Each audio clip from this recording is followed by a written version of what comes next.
Saudara-saudara, kita buka firman Tuhan di dalam Keluaran pasal yang ke-17. Keluaran 17 ayat 8 sampai dengan ayat yang ke-13. Demikian firman Tuhan. Lalu datanglah orang Amalek dan berperang melawan orang Israel di Rafidim. Musa berkata kepada Yosua, "Pilihlah orang-orang bagi kita, lalu keluarlah berperang melawan orang Amalek. Besok aku akan berdiri di puncak bukit itu dengan memegang tongkat Allah di tanganku." Lalu Yosua melakukan seperti yang dikatakan Musa kepadanya dan berperang melawan orang Amalek. Tetapi Musa, Harun dan Hur telah naik ke puncak bukit. Dan terjadilah apabila Musa mengangkat tangannya, lebih kuatlah Israel. Tetapi apabila ia menurunkan tangannya, lebih kuatlah Amalek. Maka penatlah tangan Musa, sebab itu mereka mengambil sebuah batu, diletakkannya di bawahnya supaya ia duduk di atasnya. Harun dan Hur menopang kedua belah tangannya, seorang di sisi yang satu, seorang di sisi yang lain, sehingga tangannya tidak bergerak sampai matahari terbenam. Demikianlah Yosua mengalahkan Amalek dan rakyatnya dengan mata pedang. Kemudian berfirmanlah Tuhan kepada Musa, "Tuliskanlah semuanya ini dalam sebuah kitab sebagai tanda peringatan, dan ingatkanlah kepada telinga Yosua bahwa aku akan menghapuskan sama sekali ingatan kepada Amalek dari kolong langit." Saudara-saudara, mari kita berdoa. Tuhan Yesus, firman-Mu sudah hamba sampaikan. Engkau tahu Tuhan, apa yang Engkau mau bagi kami semuanya. Anak-anak-Mu yang datang ke sini dengan kerelaan dan kemauan, meskipun ada yang bukan dengan sepenuh hati. Karena tidak ada sesuatu pun yang tersembunyi di hadapan hadirat.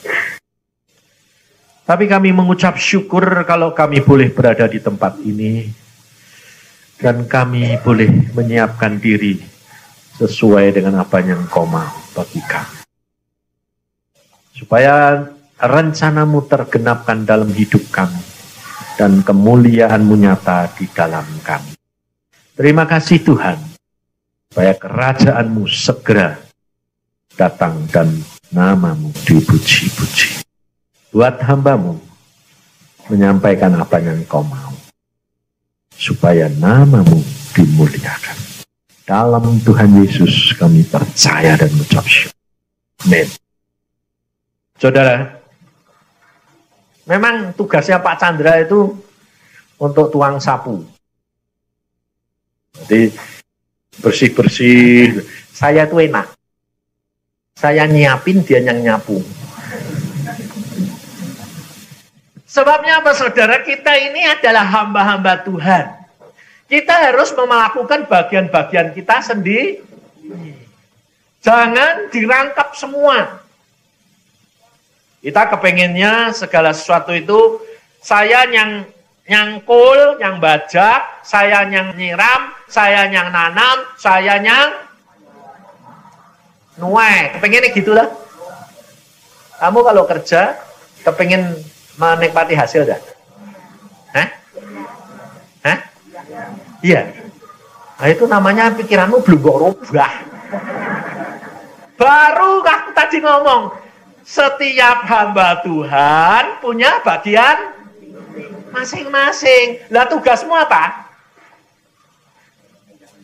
Lah kalau kamu suruh bajak kayak Pak Chandra, ya bajakan. Jangan bajak, nanam, nyiram. Wah, lah kok mbok nikmati dhewe engko sing bagian yang lain mana? Nah boleh saudara. Kita bekerja untuk siapa? Waduh, kalau ditanya hebat. Lah tapi kalau kamu mau bajak, mau nanam, mau nuai, mau nyiram, mau nuai, untuk siapa? Tuhan. Kalau untuk Tuhan itu yang nuai nanti sendiri, itu dibawa ke lumbung gudang. Itu untuk Tuhan. Tapi kalau kamu yang bajak, kamu yang nanam, kamu yang nyiram, kamu yang nuai, untuk siapa? Ngerti dulu ya. Kamu ini sudah ngerti, tapi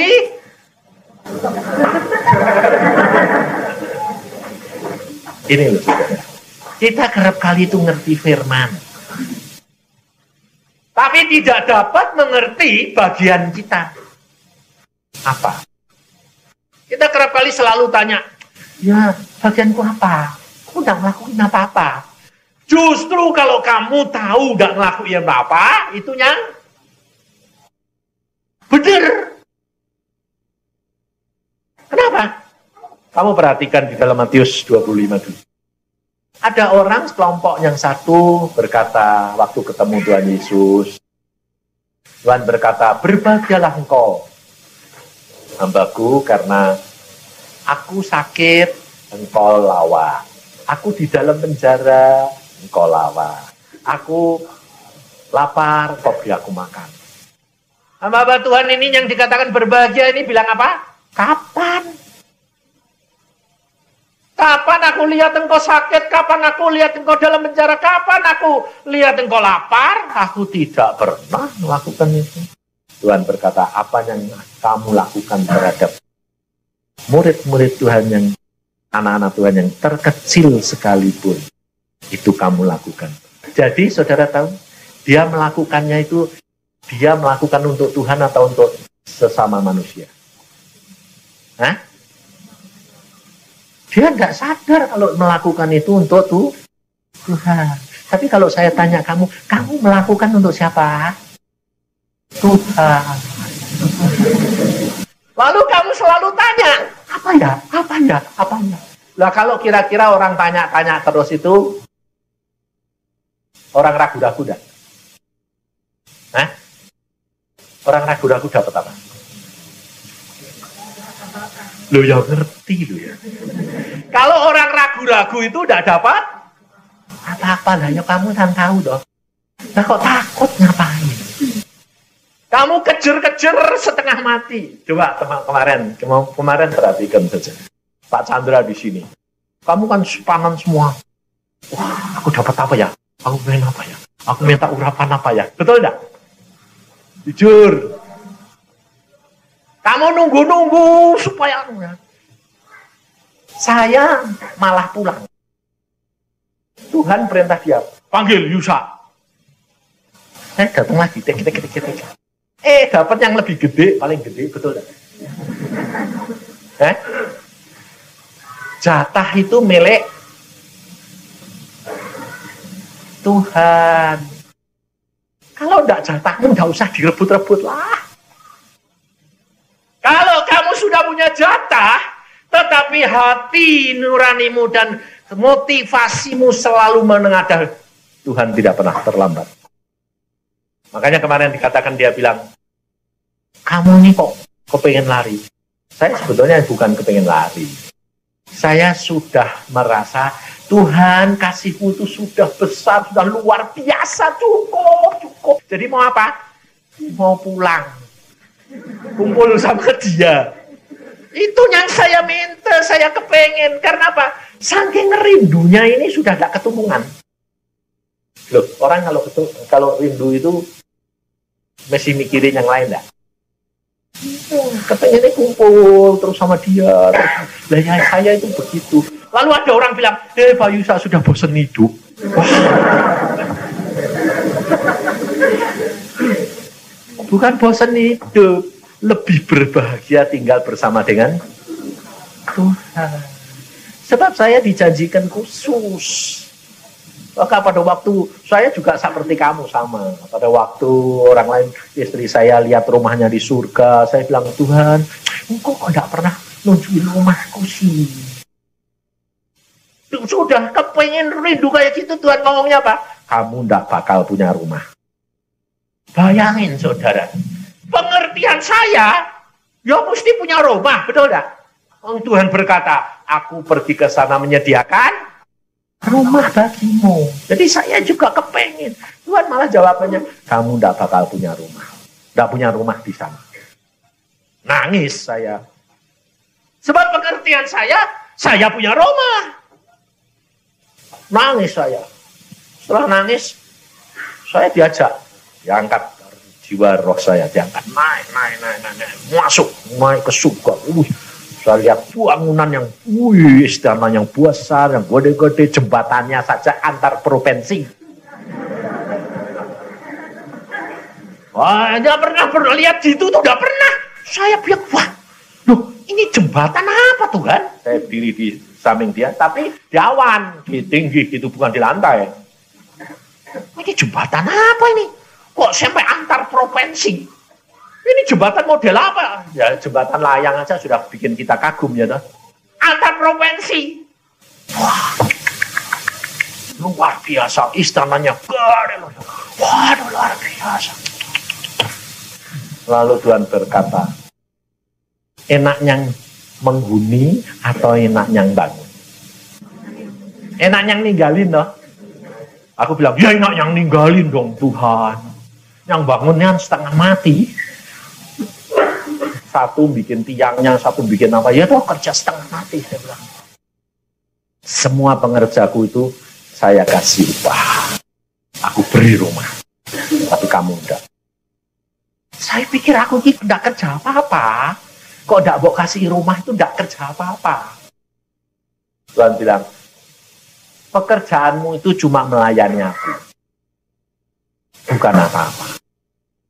Ternyata saya dilihatkan ada orang jalan ting nyeberangi jembatan itu masuk ke istana. Tuhan bilang, orang itu salah satu penghuninya. Oh ya enak ya Tuhan. Terus saya diambil, dilempar gitu, turun. Saya lihat, loh. Tambah dekat kan tambah kelihatan. Wong dulunya kecil. Loh ke aku.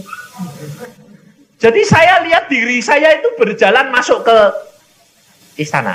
Loh kok aku? Lalu Tuhan bilang, lah ya itu kamu. Loh aku masuk situ, ngapain? Loh kamu kan melayani aku. Pelayan pribadiku. Jadi kamu tinggal sama aku. Nggak usah kamu punya rumah. Kalau kamu punya rumah nanti nggak tinggal sama aku. Loh tinggal sama engkau itu di mana aja? Oh iya, aku makan ya, kamu di sampingku, jangan duduk sama-sama makan. Aku makan, kamu berdiri karena engkau pelayanku. Baru saya tahu bahwa kalau dikatakan tidak punya rumah itu bukan tidak enak. Tuhan punya rencana yang lain. Jadi kita jangan membatasi kuasa Allah. Tetapi lakukan bagian kamu sehingga kamu benar-benar menyelesaikan bagian kamu mendapatkan jatah kamu. Nanti kalau jatah kamu ini sudah dapat, dan Tuhan lihat kamu ini menyenangkan hati Dia, otomatis dinaikkan. Ini yang saya alami dan dapatkan. Tetapi justru saya katakan di sini, kalau saudara ada di sini, saudara sudah dipilih, sudah dipanggil, betul? Sudah dipanggil. Tapi apakah nanti lulus apa tidak tergantung siapa? Kamu sendiri. Semua orang rakyat yang mau mendaftar menjadi tentara dipanggil, boleh ribuan. Tapi nanti yang setelah latihan dan pendidikan yang lulus belum tentu semuanya, betul tidak? Demikian juga kalau engkau dipanggil, engkau ada di tempat ini, dalam pelatihan ini, belum tentu semua lulus. Demikian juga setelah lulus sekalipun, bagiannya lain-lain. Dan ada yang terus menanjak menjadi jenderal, ada yang tetap kopral. Iya toh? Ada macam-macam, terserah saudara. Prestasi saudara. Semua sama, di hadapan Tuhan Tuhan sama. Tapi saudara dan saya harus sadar. Harus menyiapkan diri bagaimana. Motivasi kita. Itu yang utama.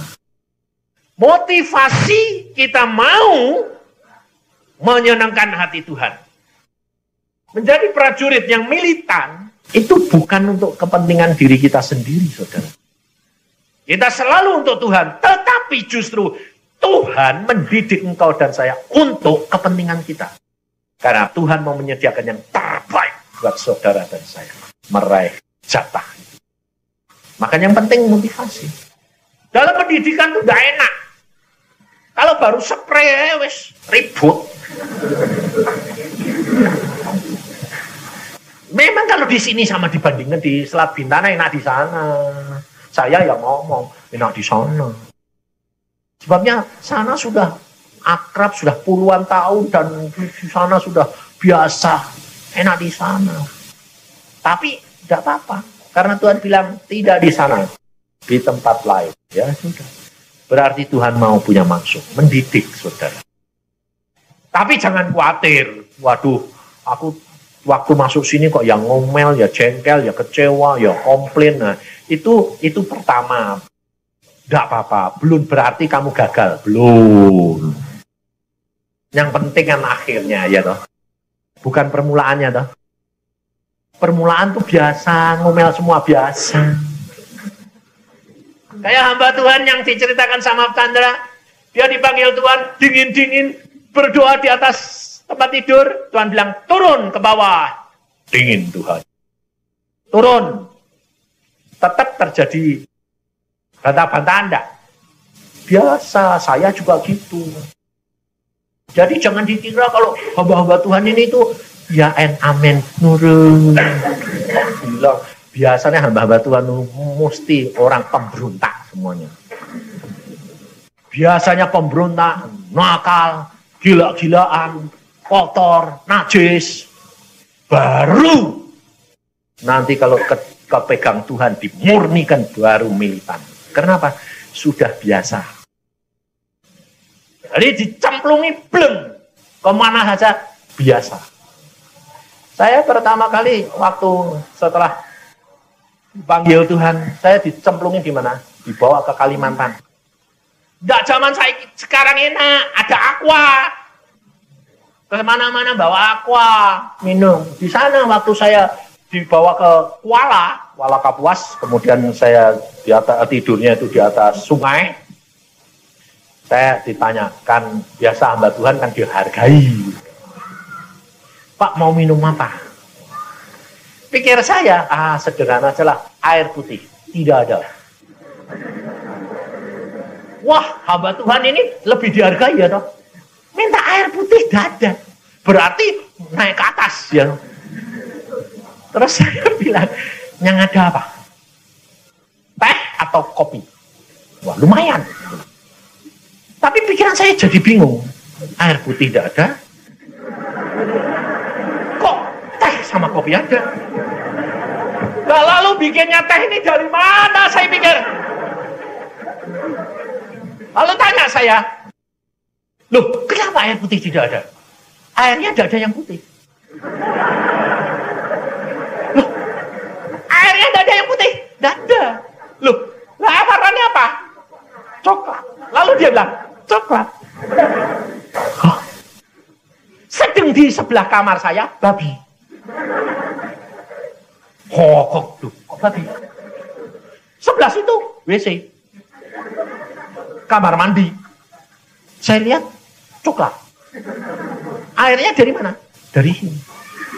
Di situ babi, di sini WC, sini minum. Sini mandi. Pantesan air putih tidak. Tapi karena saya sudah biasa, dulu waktu kecil, waktu di ngurusin sapi, dididik Tuhan jadi gembala, bukan gembala domba, tapi gembala sapi. Jadi biasa saya bilang, kalau makanan sapi ya saya turut makan. Jadi makanan sapi sama makanan saya sama. Jadi ada, oh ini teh, oh ini air. Oh itu babi buang kotoran blok. Oh ini. Oh jadi saya bilang, kenapa kok itu di sini? Praktis Pak. Kalau kita buang kotoran langsung ngalir dimakan babi. Oh praktis ya. Terus habis itu kita mandi. Saudara, istri hamba Tuhan yang ikut saya sama kita rombongan ada orang 9. Dia dalam waktu 2 minggu turun 5 kilo. Diet otomatis. Karena lihat situ tidak suka minum, mau situ tidak suka makan. Nah, aku bilang lumayan diet. Tapi saya tambah 1 kilo. Saya bilang, wah lumayan. Berarti saya sudah lulus, dia gugur. Saudara tahu? Kita kalau jadi hamba Tuhan itu mesti siap, saudara. Siap. Sebab apa yang kita alami itu yang tidak enak. Pasti nanti ada enaknya. Itu Tuhan. Jadi kamu jangan bayangin yang enak-enak. Santai saja, relax. Jalan, apa yang Tuhan mau, lakukan. Bereskan dengan segenap hati. Lihat firman Tuhan pada hari ini. Ini adalah orang Israel pertama kali dilatih perang. Pada waktu dia dituntun naik ke Kanaan, belum mengalami peperangan. Tapi ini dilatih untuk perang. Tapi masuk padang gurun dulu. Setelah masuk padang gurun, menyeberangi laut kosong, baru setelah melihat mujizat, wasa Allah, baru Tuhan sekarang masuk peperangan. Dan perhatikan, kalau Musa dan memimpin bangsa Israel ini dan menghadapi peperangan, kita yang cari musuh atau musuh yang cari kita? Hati-hati, saudara. Perhatikan firman Tuhan.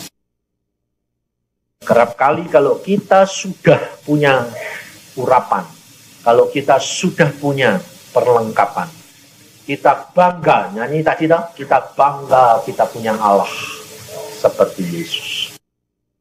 Lalu kita kerap kali tidak siap. Karena apa? Kita siap tapi cari musuh. Kalau kita mengajar kita, bukan kita yang cari musuh. Musuh yang datangi pada kita. Jadi kamu siap. Kalau kamu yang cari musuh, nanti rugi. Sebab itu keinginan kamu, itu kekuatan kamu. Tapi kalau musuh yang datang, kamu menghadapi, bukan kamu.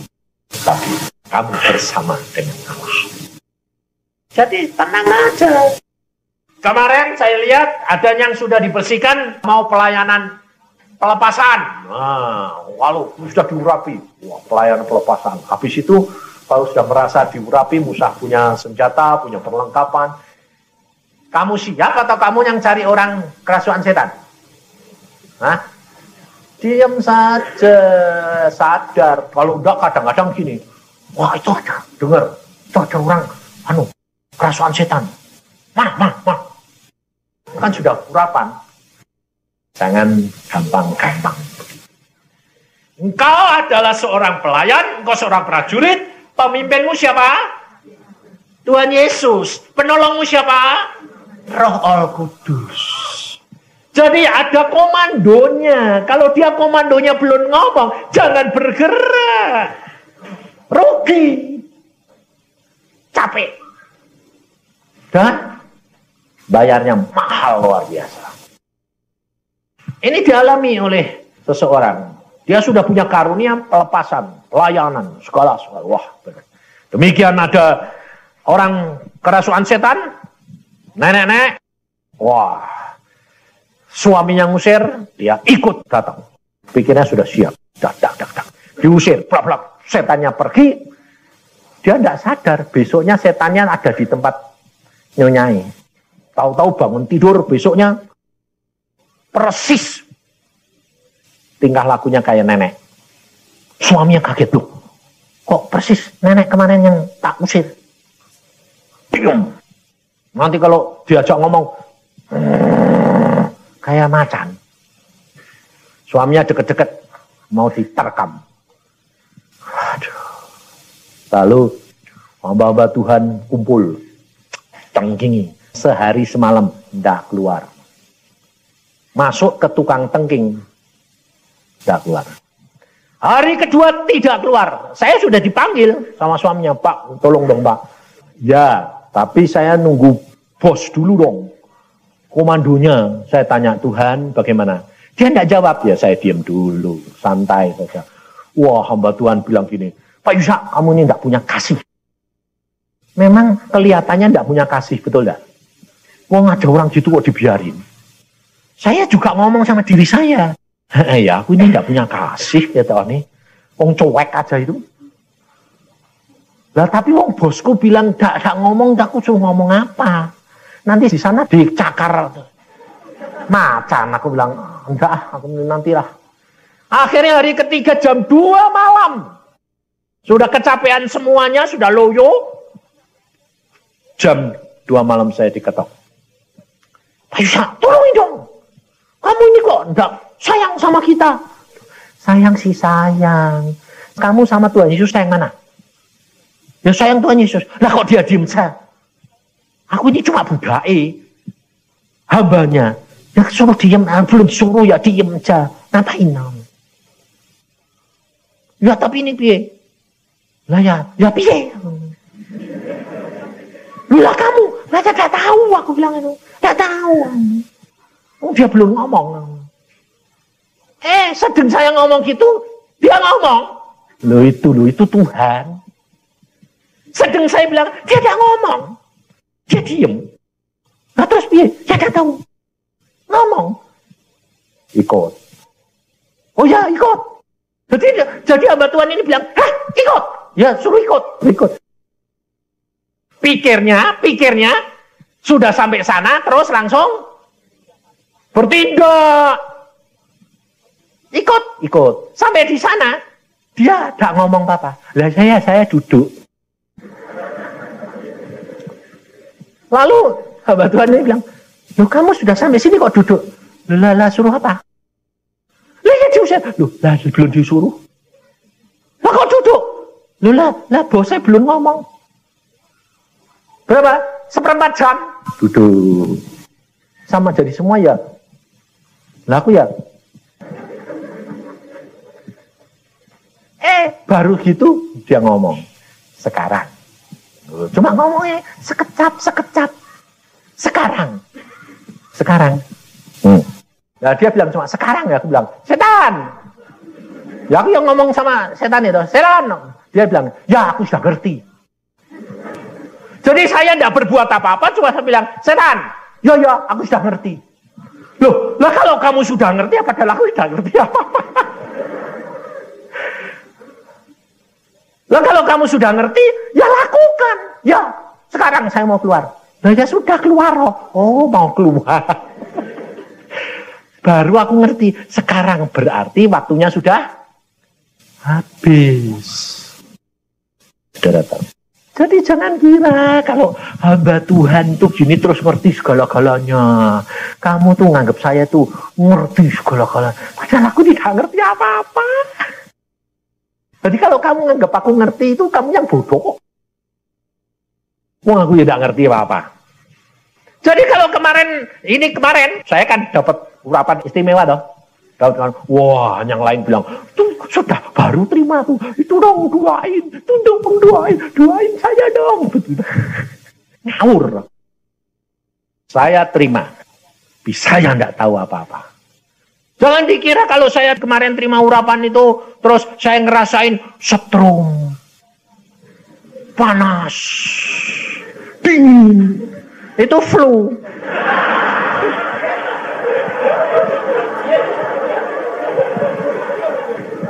Jadi nggak harus. Kalau, aduh Pak, saya ini didoakan kok nggak terasa apa-apa.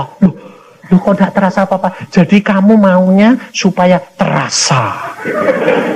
Itu daging, saya bilang. Iman itu percayakan sesuatu yang tidak kelihatan. Jadi kamu kepengen yang kelihatan atau pengen yang enggak? Kamu sendiri yang ngomong. Sebab rata-rata itu kepengen yang kelihatan. Itu daging, saudara. Saya enggak ngerasain apa-apa. Jadi kalau kemarin ada yang berdiri di belakang saya, ya enggak apa-apa. Saya ya enggak bilang, enggak usah. Ya jangan gitu dong. Siapa tahu saya tumbang. Saya ya mau, apa saja. Jangan, wah aku hamba Tuhan, malu dong. Enggak. Mau tumbang ya boleh, mau guling-guling ya boleh. Mau apa aja boleh, saya sudah jadi hamba Tuhan, ya sudah siap. Mau dijadikan jongo, jadikan tuang ngepel, jadikan kacung kayak ya, masa bodoh. Itu haknya dia. Maka dari itu perhatikan. Kalau kamu sedang dididik Tuhan, kamu dipanggil pertama kali kamu menjadi anak. Yang kedua, kamu dididik menjadi seorang pelayan. Yang ketiga, kamu dididik menjadi seorang hamba. Yang keempat, kamu akan dididik menjadi seorang budak belian. Sehingga kamu tidak mempunyai hak apapun juga. Itu baru kamu mencapai target. Jangan mempunyai pemikiran yang terbalik selama ini. Banyak anak-anak Tuhan dan hamba-hamba Tuhan terbalik. Bukankah aku anak Tuhan? Aku dididik untuk menjadi imam-imam, untuk menjadi anak-anak kerajaan. Betul. Itu target terakhir. Tapi proses pendidikannya bukan begitu. Proses pendidikan bukan naik menuju target, turun menuju liang kubur. Yusuf mau diangkat jadi raja, dia harus masuk sumur dan penjara. Daud mau diangkat jadi raja, dia harus menjadi seorang gembala. Jadi jangan terbalik, saudara. Jangan memikirkan nanti jadi iman atau aku harus jadi imamat yang raja ini. Benar. Tapi proses pendidikan Tuhan tidak seperti yang kau dan saya pikirkan. Jadi jangan memikirkan jalannya apa nanti ini kok gini, kok gini, kok gini. Tuhan itu selalu begitu. Karena Tuhan berkata apa? Apa yang tidak pernah timbul dalam pikiranmu dan hatimu itu yang disediakan oleh Tuhan. Bagi orang yang menyenangkan hati dia. Karena firman Tuhan sudah berkata, merahasiakan sesuatu itu kemuliaan Allah. Kemuliaan raja-raja adalah menyelidiki sesuatu. Jadi kalau kamu sama saya diangkat jadi prajurit gak ngerti apa-apa, itu benar. Memang semua itu masih rahasia. Dan Tuhan selalu mengatakan langkah demi langkah. Satu langkah kamu dapat perintah, jalanin. Nanti kalau sudah baru dapat lagi. Waktu kemarin saya ingat pengalaman saya, saudara. Saya pernah diajar dan dikasih penglihatan sama Tuhan. Tuhan berkata begini, sudah jadi hamba Tuhan loh. Kira-kira 7 tahun. Tuhan bilang, sekarang kamu harus nurut. Ya, aku sih selalu nurut, saya bilang. Asal ngerti, ya toh. Suruh nurut piye tidak ngerti. Kalau ngerti ya nurut, tidak ngerti ya tanya dong. Ya bantah-bantahan, ya logis lah. Apa tuh bantah sedikit tuh ya biasalah. Ngomel sedikit biasalah. Yang penting kan nurut, betul dah. Kan Alkitab berkata, 2 anak Tuhan. Bapaknya bilang, nah pergi ke kebun. Ya Pak, ya Pak. Tapi dia tidak pergi. Yang satu bilang, tidak mau. Tapi setelah itu sadar, pergi sendiri. Yang mengerjakan siapa? Yang kedua, yang bantah dulu toh. Wah, itu biasanya begitu. Tapi kamu maunya apa? Nurut aja lah. Nurut aja lah. Nah, itu robot. Tak bisa, saudara. Maka dari itu, pada waktu saya masuk ke terowongan. Hah? Jadi saya masuk terowongan. Masuk. Gak bisa berdiri. Merangkak saya. Oh, tentara itu suruh ngerangkak dah. Iya, masuk kawat dah. Ya, kamu tinggi sedikit, kena kawat berduri, luka Anda. Jadi kalau dididik itu, kamu mulai meninggikan diri sedikit, luka punggungmu peot, atau luka sini pedih, sakit, itu Tuhan sayang atau enggak? Tapi kamu bilang apa? Sakit, mendidik kok gini, kan Tuhan Maha Kuasa. Langsung dari TK, mahasiswa gitu. Maunya gitu dah? Maunya gitu dah? Maunya gitu? Sudah lulus gue bakal. Tidak bisa, saudara. Tuhan berkata begini pada saya, jalan, merangkak. Terus. Wah, saya lihat tuh dindingnya apa? Yang saya mau tabrak sama kepala saya ke rangka ini apa? Baja. Oh gitu tuh baja gitu kok Tuhan. Tuhan tidak ngomong. Nah, karena dia tidak ngomong ya aku pikir sebenarnya mati ya bos. Pokoknya dia merintah ya peduli sama tanggung jawab. Pokoknya kalau kamu merintah kamu tanggung jawab. Mati ya kamu tanggung jawab. Jadi saya ngerangkai malah cepat, tidak pelan-pelan. Kalau kamu kan mau baja gitu ya pelan-pelan. Dirabah-rabah dulu. Kalau enggak saya enggak. Saya malah cepat. Biar kalau kena ya mati ya cepat. Jadi belum. Loh kok kerdus? Cuma warnanya dicat baja. Oh kerdus. Wah hatinya seneng. Jadi tambah nekat toh.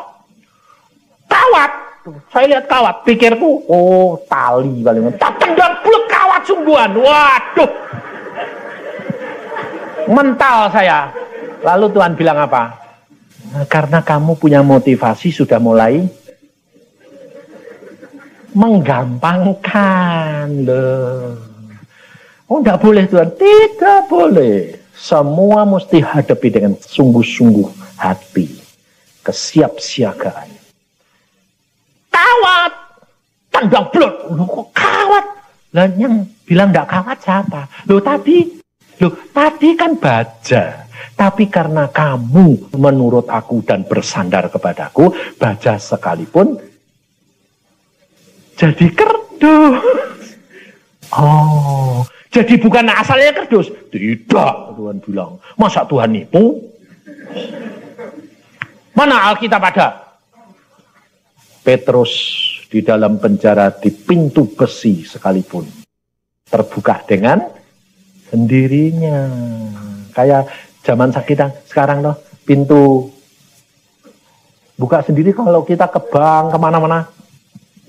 Ting ting ting ting ting ting ting. Nah, kamu sekarang berani meskipun itu pintunya nutup pada kacanya kok jangan ini kok enak. Karena buka dewek ngerti. Itu Tuhan. Lalu saya balik lagi, Tuhan bilang terus. Lowong kawat. Tidak ngomong apa. Setelah saya sampai situ dengan waspada, oh kawat saya perhatiin. Ada grendele. Loh dibuka dulu dong, buka. Saya lewat lagi. Oh gitu Tuhan. Lakukan setiap pekerjaan Tuhan yang terkecil sekalipun dengan segenap hati, pikiran, dan tubuh.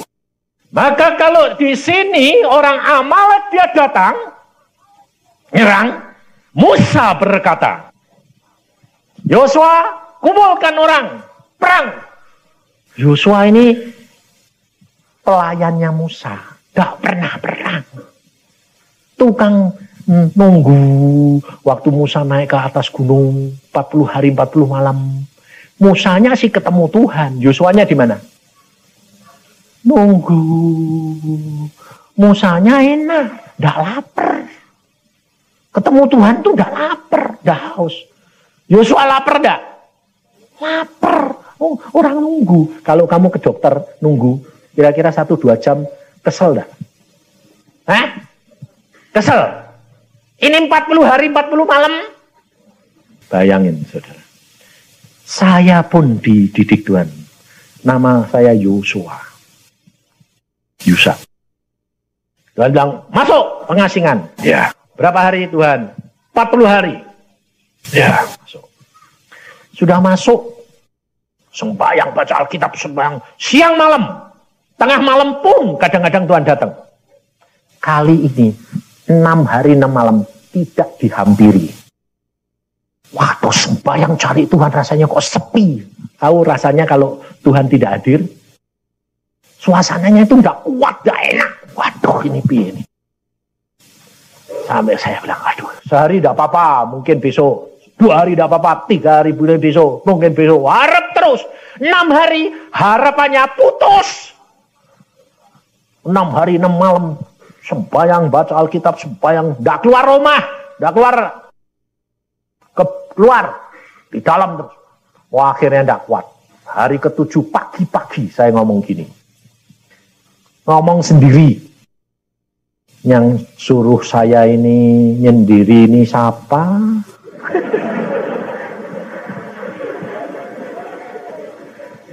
Kayak orang gila enggak?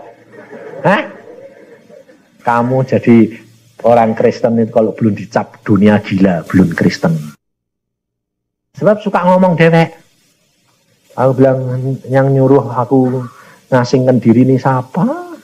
6 hari 6 malam tidak diajak ngomong, tidak didatangi, tidak dilawat. Suruh diem, baca Alkitab, doa. Tidak ada perasaan hadiratnya saja tidak ada. Bayangin. Saya cuma ngomong gitu. Tahu-tahu jawab.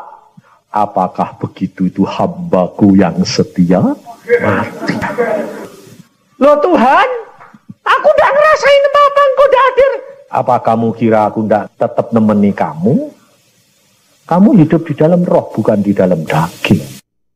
Oh, jadi aku ngomong gitu, tadi kamu, ya kamu hidup, ya dengar dong. Musa berkata kepada Yosua, kumpulkan perang. Yosua tugasnya cuma, ayo pilih prajurit, datang. Pilih kira-kiranya, Yosua milih yang apa? Yang tegap-tegap atau yang loyo-loyo? Yang tegap-tegap. Pilih, suruh perang, maju. Besok saya di atas gunung. Pikir Yosua, besok Musanya di atas gunung. Musanya turut perang enggak? Hah? Masih gak ngerti lagi. Musanya turut perang enggak? Enggak. Perang justru yang nomor 1 itu Musa. Loh, kamu tadi baca enggak? Kalau tangannya turun, kalah. Kalau tangannya naik, menang. Yang perang siapa? Musa pertama. Yosua itu kan cuma, ayo. Loh, kok situ kok kelihatannya loyo. Ayo. Tahu-tahu, ayo. Loh, kok jadi kuat? Mundur. Dia enggak tahu kalau ada orang di atas gunung situ yang pegang peranan. Jadi kalau kamu jadi prajurit, kalau kamu menang, bukan kamu. Siapa Musanya? Yesus di surga itu ngapain? Pendoa syafaat. Dia panglima kita. Dia yang mengatur strategi. Dia yang mengatur segala-galanya. Kamu cuma hanya melakukan tugasmu saja. Kalau kamu nurut, santai. Musuhmu parang itu nggak usah sampai bergulat sampai setengah mati sampai wah. Jadi ngusir setan tuh saya nggak pernah ngusir setan sampai semalam suntuk kayak Pak Chandra itu sehari semalam. Itu latihan. Dia bilang, aku latihan. Sekarang nggak pernah dia. Coba suruh satu orang sampai semalam. Habis tenaganya. Nggak mau. Dia sekarang sudah pengalaman. Tentara sudah pengalaman. Tunggu komando. Nah, contohnya seperti saya tadi. Tidak disuruh diem. Tuhan bilang, sekarang komando sudah datang. Saya bilang, cadangan. Yo, saya sudah tahu. Mencelat. Enak lah. Santai saja. Tapi, ada tapinya. Orang seperti itu cenderung malas. Jadi, alasannya apa? Tidak disuruh, padahal ditutup telinga. Saya itu terus terang, saudara. Kalau disuruh selalu ngomong, bantah. Jadi jangan kira kalau Yusa itu kok disayang Tuhan, itu kok nurut. Bukan. Saya disayang Tuhan karena Tuhan sayang saya, bukan saya sayang Tuhan. Makanya Tuhan sampai bilang, aduh aku kalau lihat kamu Yusa. Kamu itu, apa itu, wah, barang rosokan. Aku apa sih Tuhan? Kamu itu tidak lebih baik dari anjing. Sayang saudara. Kira-kira kalau kamu datang pada saya, kamu merasa sudah kerja buat Tuhan baik, lalu saya bilang, kamu tidak lebih dari anjing. Kamu kesinggung enggak? Singgung enggak? Singgung enggak? Kalau kamu kesinggung tandanya masih akunya itu loh masih. Saya pada waktu dikasih tahu gitu sama Tuhan, kamu si Yusa, kamu sih tidak lebih dari anjing. Saya bilang, benar. Saya tidak bilang gini, masa sih Tuhan aku kok kayak anjing? Aku bilang, benar. Nangis saya. Nangisnya apa? Ya Tuhan, saya kok jeleknya kayak gitu ya. Lebih-lebih ditunjukin sama Tuhan. Bayangin bagaimana tidak kayak anjing. Ada orang, dia lihat, Tuhan lihatkan saya ada orang nuntun anjingnya yang disayang. Selama tidak ada apa-apa, anjingnya itu nurut. Tapi demikian ada anjing perempuan, lari. Kalau tidak percaya, buktiin nanti kalau pulang punya anjing, nanti kan lari tuannya, sini. Tidak ada nurut enggak? Enggak. Kalau tidak talinya ditarik-tarik betul, itu saya. Betul Tuhan. Aku dulu tuh punya sifat mata keranjang salah satu. Jadi kalau sudah turut Tuhan, sudah. Tapi demikian ada orang cantik, gawat, saya bilang, lah itu apa? Itu sifatnya sapa, Tuhan. Jadi sadar, prajurit-prajurit Tuhan, jangan dikira ini yang sudah tua-tua ini, sudah punya istri ini, ndak matanya ndak keranjang.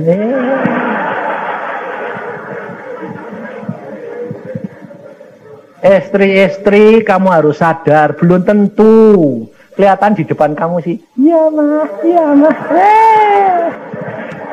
Siapa tahu hati.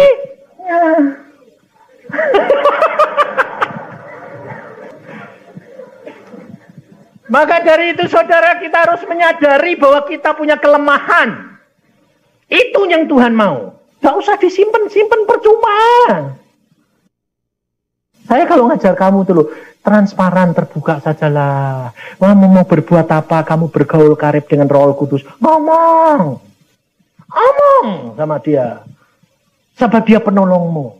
Sebab ini saya alami sendiri, saudara. Waktu saya dulu tuh masih dididik Tuhan, disiapkan Tuhan. Saya ini ketarik seorang perempuan sembahyang.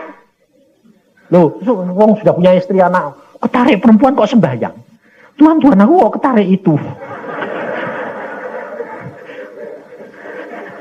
Aneh enggak? Sudah tahu itu dosa enggak? Lah kok sembahyang ngapain? Sebab saya sembahyang gini, Tuhan, aku ini tahu itu dosa, tapi kok iso ketarik ini salah siapa? Ini dasarnya kok jelek kayak gini sih Tuhan. Loh, saya sembahyangnya itu, Tuhan aku kok ketarik, tidak mbok tulungi. Iya wong anjing ini lari ke sana, tidak ditarik ya.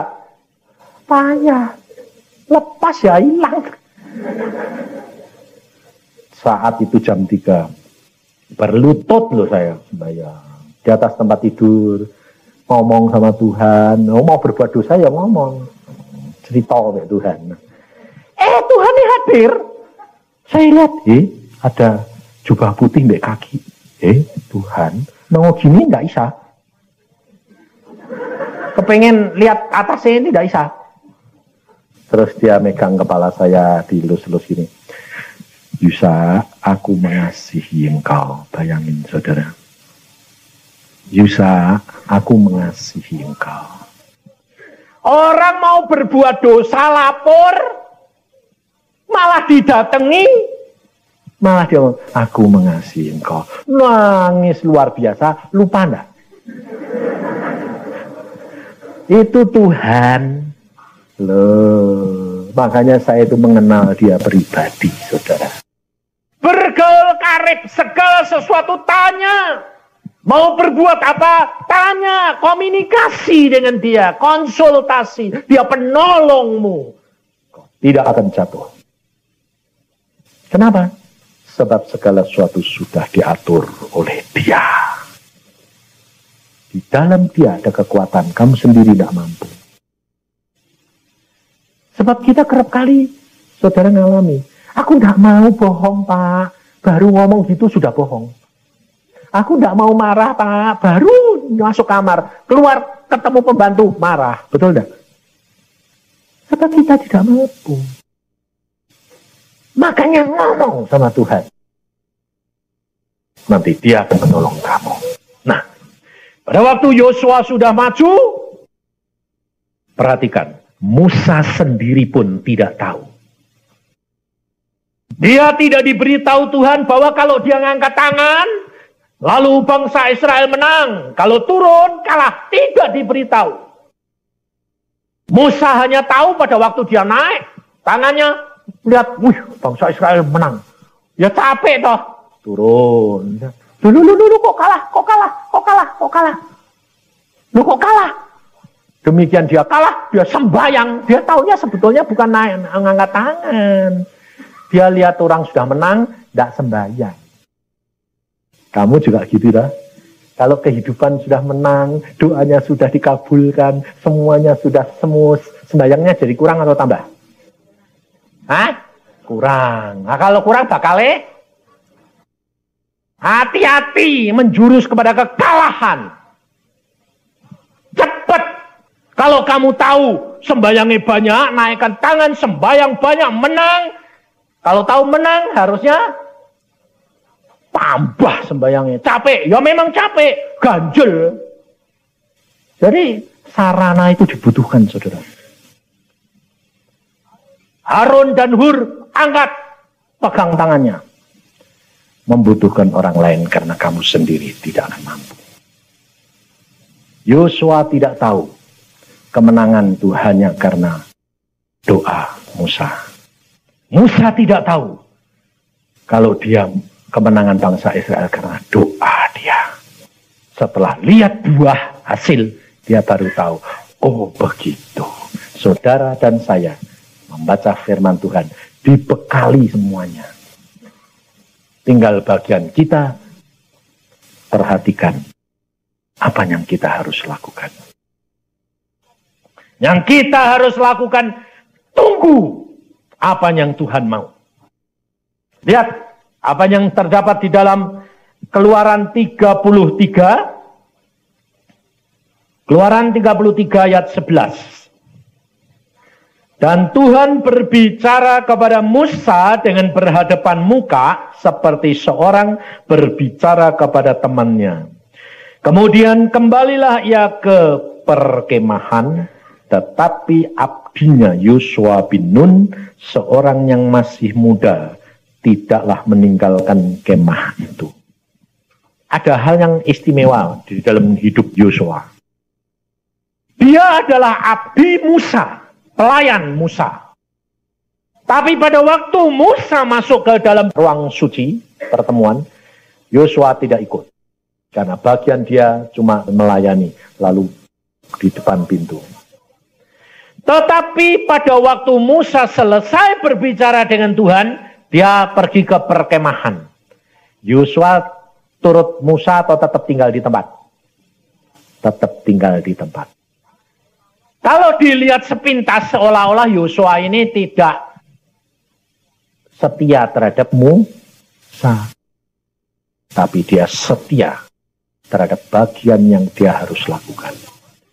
Dia pada waktu Musa masuk, dia disuruh di depan berjaga. Supaya tidak ada orang yang mengganggu. Pada waktu Musa meninggalkan, Musa tidak memerintahkan Yosua untuk ikut dia. Jadi dia tetap tinggal di situ. Tidak banyak di dalam persiapan Yosua menjadi seorang pemimpin. Dia hanya melakukan apa yang diperintahkan kepada dia. Ketaatan. Itu yang kedua. Yang pertama adalah motivasi. Yang kedua adalah ketaatan. Taat. Untuk itu saudara tidak akan taat kalau saudara tidak mempunyai apa? Kerendahan hati. Dan dedikasi yang tinggi. Taat itu harus ada rendah hati. Sebab tanpa kerendahan hati itu tidak bisa. Karena apa? Kalau tidak rendah hati itu masih punya kehendak sendiri. Tuhan bilang gini, sebaiknya gini dong. Gitu. Contohnya. Kemarin Chandra Soti berkata ada seorang kaya datang kepada dia. Orang kaya ini kaya raya diberkati karena mempersembahkan anaknya untuk setan. Nah, lalu di sini saudara perhatikan. Hamba Tuhan Chandra Soti berkata, tidak ada pilihan. Kamu mau hidup dengan berkat setan, dengan kekayaan itu, tapi anakmu begini, atau kamu tinggalkan semuanya, ikut Yesus. Lepas daripada kutuk. Kelihatannya gampang apa susah? Susah loh. Uang sudah berapa banyak miliaran, sekarang bilang tinggalkan. Itu sulit sekali. Sebab Tuhan berkata, yang paling susah di dunia ini ada 3. Harta, tahta, dan wanita. Itu paling susah. Mungkin wanita-wanita bilang, Pak, kenapa kok wanita? Kok enggak pria? Loh, wanita itu paling susah. Paling susah. Dunia ini hancur, dunia ini berhasil semua gara-gara wanita. Betul enggak? Dunia ini kena kutuk gara-gara siapa?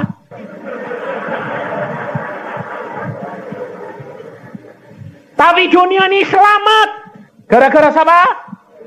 Maria. Enggak ada laki-laki beranak.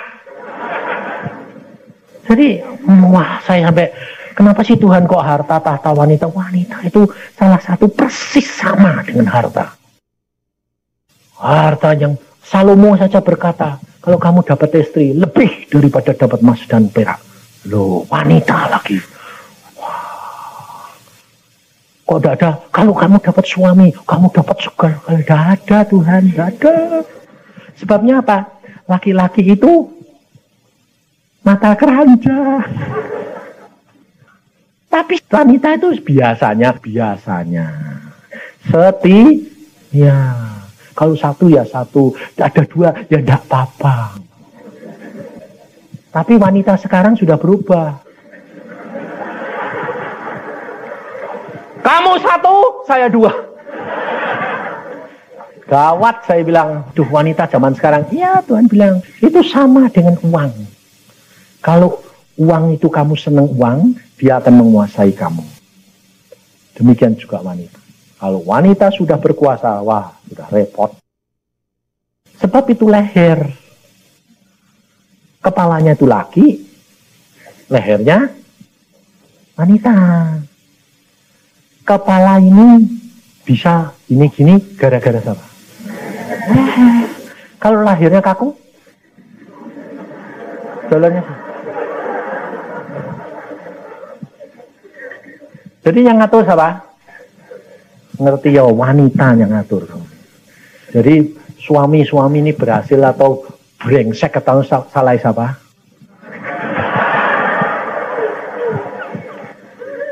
Wah, gak setuju dia. Wah, ini gak setuju gitu.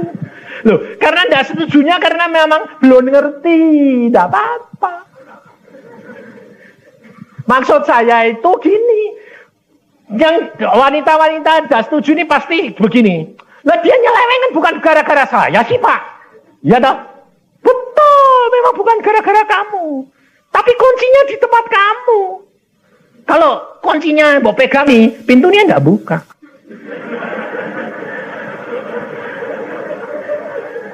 Lah kuncinya udah mau pegang iya. Mau kasih ke laki-laki. Lah ya lepas kandang. Gawat. Lah bagaimana Pak? Makanya itu, kuncinya itu di dalam kamu. Yesus berkata, kamu adalah pengantin perempuan. Yesus yang punya surga, tapi bisa masuk surga apa enggak itu gara-gara siapa? Kamu atau Yesus? Yesus yang menyediakan fasilitas, yang mau masuk surga atau enggak, kamu yang punya kunci enggak? Kamu enggak bertobat, enggak bakal masuk. Enggak bisa. Nah, bagaimana wanita ini harus pegang kunci? Iya, kalau dia mepet sama Tuhan, Roh Kudus itu penolong sama. Wanita itu penolong, jadi persis. Jadi kamu sama Roh Kudus itu sama. Fungsinya sama-sama penolong. Jadi kalau kamu mepet sama Roh Kudus itu enak. Kuncinya di situ. Suamiku ini kok, waduh, sudah terlanjur kawin. Lihat, waduh, suamiku ini kok mata keranjang. Wah, tak cukup wanita satu ini. Kalau ada perempuan, gimana caranya? Loh, Roh Kudus. Sebab saya ngalami. Ini ada istri saya, tanyain juga. Saya kalau pergi sama dia, pergi nih, naik mobil. Ada dulu, jangan sekarang loh. Sebab saya mau ngomong gitu, Tuhan bilang, kasih tahu dulu, bukan sekarang. Sebabnya nanti pikirnya kamu niru saya, cilaka 12. Saya punya mata itu dulu. Saya ada wanita cantik, saya ngomong sama istri ya. Yang. Gitu, saya gitu dulu. Tapi dia punya kunci. Kuncinya apa? Di bawah kaki Tuhan. Dia bilang apa? Tuhan, suamiku pergilah. Wong pergi sama dia aja gitu, dia sendirian kayak apa? Loh, itu kan bayangannya selalu ditambahi toh? Iya dong. Lah dia kalau saya pergi, itu dia berlutut Tuhan. Dia berselama aku, dengan aku yang menolong dia, mengawasi dia, dan berdoa untuk dia. Tapi kalau di luar, itu bagianmu Tuhan Roh Kudus. Penolongnya, bukan aku lagi. Kalau di dalam, suamiku. Kalau di luar, milik Yesus. Itu haknya Yesus.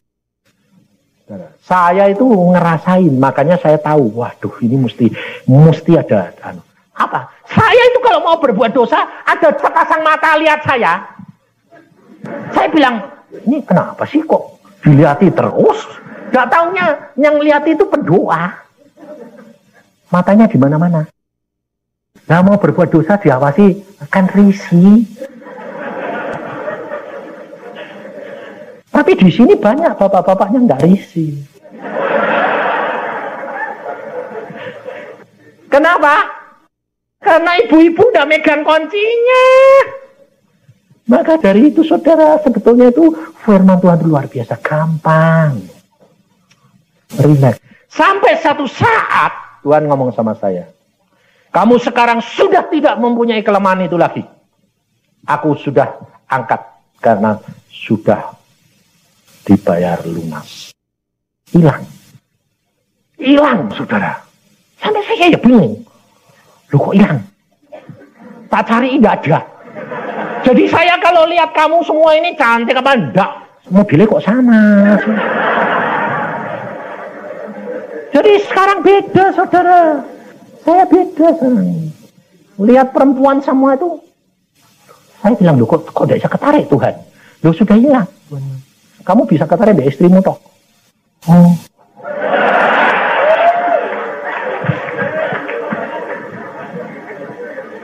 Kalau tidak Tuhan, tidak mungkin, saudara. Maka jangan menyesali, lu dulu kalau tahu gitu Tuhan, aku tidak mau sama dia. Itu namanya ngatur Tuhan. Kurang ajar itu. Apa yang kamu sudah terima, terima. Pasti baik. Ngomong bobrok kayak gitu. Bobrok sekalipun bisa diubah di dalam Yesus. Wong saya yang model anjing ini, iya toh? Akhirnya saya bilang, oh ya saya anjing ya Tuhan. Tapi sekarang, anjing kesayanganku. Anjing kesayangan itu bagaimana Tuhan? Apa aku anjing herder? Kalau anjing herder kan jaga di rumah, di luar. Panas kepanasan, hujan-hujanan. Oh enggak. Kamu anjing kecil yang tidak punya apa-apa. Pergi kemana-mana ikut aku. Lumayan jadi anjingnya. Ini loh saudara. Ini hidup kekristenan. Kita menyiapkan diri. Yosua pada waktu itu dia hanya melakukan bagiannya. Kalah menang itu urusan Tuhan. Tuhan sudah punya bagian lain. Tapi kamu harus punya kepercayaan. Panglimaku Tuhan. Dia menguasai. Kalau aku kalah, pasti dia punya rencana supaya aku jangan jadi sombong. Supaya aku mengenal. Kalau aku berhasil bukan karena aku, tapi karya dia di dalam diri saya. Itu Tuhan.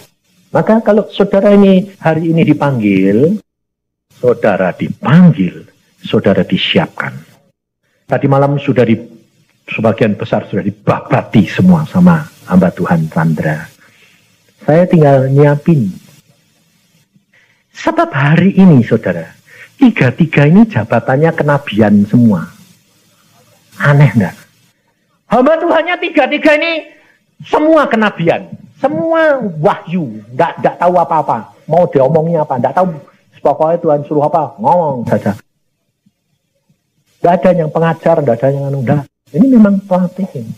Nah, sebelum ini, kemarin saya diundang, saya diberi karunia jabatan segala macam tetek bengek. Saya diingatkan Tuhan. Kenapa? Sebelumnya ini saudara, saya sudah Desember ini 3 tahun berdiam diri.